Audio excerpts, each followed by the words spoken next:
That the West understands democracy. No, that's the problem. I'm not anti-Western. I'm against the bad things that were done by the Western countries. You're not anti-Western, and yet in June '03, before you left office, you said Anglo-Saxon Europeans essentially are proponents, and I'm quoting here, proponents of war, sodomy and genocide. Which is true.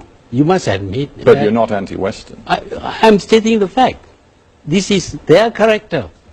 And I will continue to say so. So when you come here you sit in the Hard Talk studio in the heart of London, you regard yourself, do you, as in one of the headquarters of war, sodomy and genocide? Well, I come here, of course, expecting to be lambasted by you, because that is the way you work. Well, I'm not lambasting you at all. I'm trying to tease out whether you believe it was a mistake for you to use this sort of language, because you clearly cut yourself off from any sort of meaningful dialogue with the West when you used these words. The Europeans used to call us the lazy Malays, incompetent Malays, untrustworthy Malays. We couldn't say a thing about you. So when I was in a position to say what we think about you, and I said it, and you don't like it. When you said it to us, you expect us to like it. We didn't like it, but we had no way of making our voices heard. I'm just wondering how you feel about democracy. Of course, in the world since 9/11, the United States and a coalition of partners led by the United Kingdom have talked a lot about spreading democracy. Do you believe in democracy? If you look at the history of the West, they come up with all kinds of ideologies. They use it for some time, and then they found it defective, and they drop it and start on another. One day they are going to forget about democracy, because in some countries, democracy actually ended up with anarchy, and there were practically no governments. It's not a system that can fit everybody. You must have a certain understanding of the limitations of democracy in order to make it work. Is that why you were not a Democrat, why you in the end did behave like a dictator? Well, that is something that the West would like to say about me. I'm a dictator. Well, I'm just quoting your own words from 2002. You said, it's good governance people need. You said, feudal kings, even dictators, have provided and can provide good governance. That is very true. That is very true. So why disguise your real feelings? Why not just say to me, yes? The great civilizations of the past did not have democracies, and yet they became great. It's not necessary that the system will work for everybody. But if you have a bad leader, even the democratic system would fail. You must remember that it is a democratic country which dropped atom bombs, killing 200,000 people.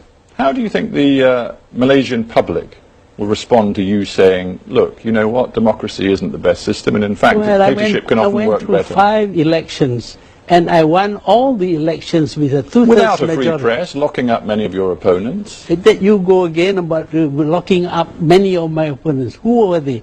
I don't know how many times I have to tell you that I've studied the Human Rights Watch reports, the Amnesty International reports, studies from the State Department, from the Canadian government. These are biased reports. The first thing I did on becoming the Prime Minister in 1981 was to release political prisoners who were detained by my predecessors, 22 of them, including many members of the opposition. And the 1984 press law, which required newspapers to get a new license every single year, made it very easy for you to quieten them down, didn't it? No, it has always been there. The press law has been there because you we live in a country. You know you did. Oh, no, I didn't. I didn't do that. But I don't know where you get your information from. But the fact is that we have a multiracial country. And if we are not careful, there will be racial flare-ups. And you look at most of the countries with a multiracial population, they are never peaceful. Even Northern Ireland, it took you such a long time to stop the war in Northern Ireland. Talking of peace, you did worry about the stability of your country, didn't you? That's why you were very strong, very tough with Islamist extremism inside Malaysia. Yes, it is necessary. Well, I just wonder in that case then, why just before you left office in October '03, why did you tell the Islamic Summit Conference that, and I'm quoting again a very famous speech, it's a little bit long, but 1.3 billion Muslims cannot be defeated by a few million Jews, you said. We're actually very strong. The Europeans killed 6 million Jews out of 12 million, but today the Jews rule this world by proxy. They get others to fight and die for them. You went on to say, but the Jews have become arrogant, and arrogant people, like angry people, will make mistakes, and there may be a window of opportunity for us. I'm stating facts. I'm willing to say that again and again, that this is what has happened. Anti-Semitic and racist, that was called by many governments and people around the world. This idea of anti-Semitism is created by the Jews themselves. We cannot say anything.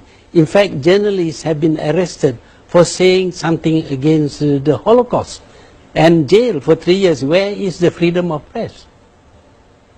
So those words I quoted, in your view, are not anti-Semitic? No, they are not anti-Semitic. I'm just quoting facts. The fact is that the United States obeys what Israel wants it to do. You call them facts. Let's leave that aside for a moment. I'm trying to understand your logic. Here you are, a man who says that your own country is potentially destabilized by Islamic extremism, and then you go out in an Islamic conference and you use words which could have been used by Osama bin Laden. There's no contradiction.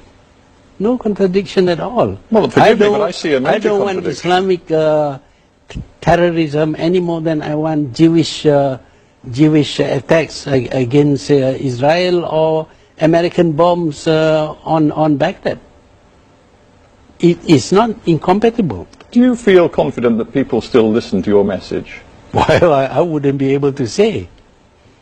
In Malaysia, people Why say... should people worry about me? In Malaysia, people say, and I'm talking about the Prime Minister, the Leader of Opposition, it is time for you to be quiet. Why should I be quiet? You mean to say when they are doing something that is wrong to my country, and I should not say anything? I would be irresponsible if I were to do that. Dr. Mahathir Mohamad, thank you very much for being on Hard Talk. You're welcome.